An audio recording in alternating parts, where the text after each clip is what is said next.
જી જે પૂરા ભારત દેશમાં આપણા પ્રધાનમંત્રી નરેન્દ્ર મોદી સાહેબે જે ઝુંબેશ ઉપાડી છે આપણા ભારત દેશના હિત માટે કે આપણા એક રાષ્ટ્રમાં એક જ ચૂંટણી થવું જોઈએ, જેના લીધે લાખો કરોડોનો ફાયદો પણ થશે. ઘડી ઘડી જે આચારસંહિતા લાગે છે એનાથી પણ છુટકારો મળશે અને લોકોનો પણ વિકાસ થશે અને આપણા દેશનો પણ વિકાસ થશે.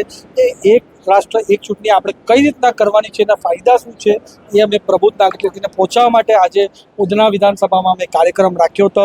ત્યાં અમારી સાથે અમારા ઉધનાના લોકલાડીલા ધારાસભ્ય મનુભાઈ, સાથે જ અમારા છોટુભાઈથી લઈને કિશોરભાઈ, અમને ખાસ કરીને આટલી મોટી માત્રામાં ઉધનાના પ્રબુદ્ધ નાગરિક અહીંયા હાજર હતા.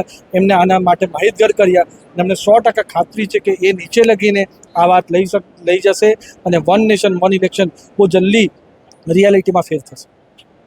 ખાસ કરીને વાત કરવા જઈએ તો બિહારમાં બબાલ આંદોલન ચાલી રહ્યું છે વોટરના લઈને, અને ભાજપ ઉપર બી રાહુલ ગાંધી ઘણા બધા આક્ષેપો કરે છે.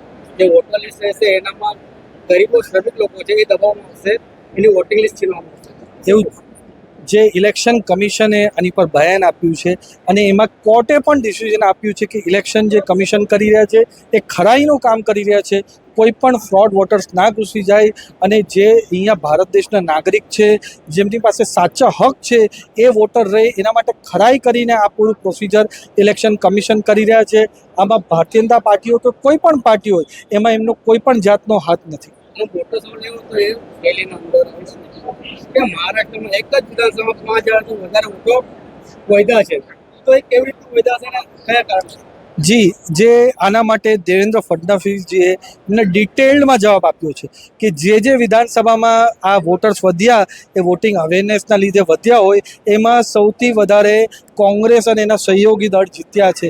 એટલે જે એમાં એ આરોપ લગાવી રહ્યા છે કે આ વોટર્સ વધ્યા એના લીધે ભારતીય જનતા પાર્ટીને ફાયદો થયો, એ ખોટું છે. આ બધા જ્યારે કોઈ હારી જાય ત્યારે બહાના બનાવે, એ બહાના બનાવવાનું કામ કોંગ્રેસ અને કોંગ્રેસના સહયોગી દળ કરી રહ્યા છે.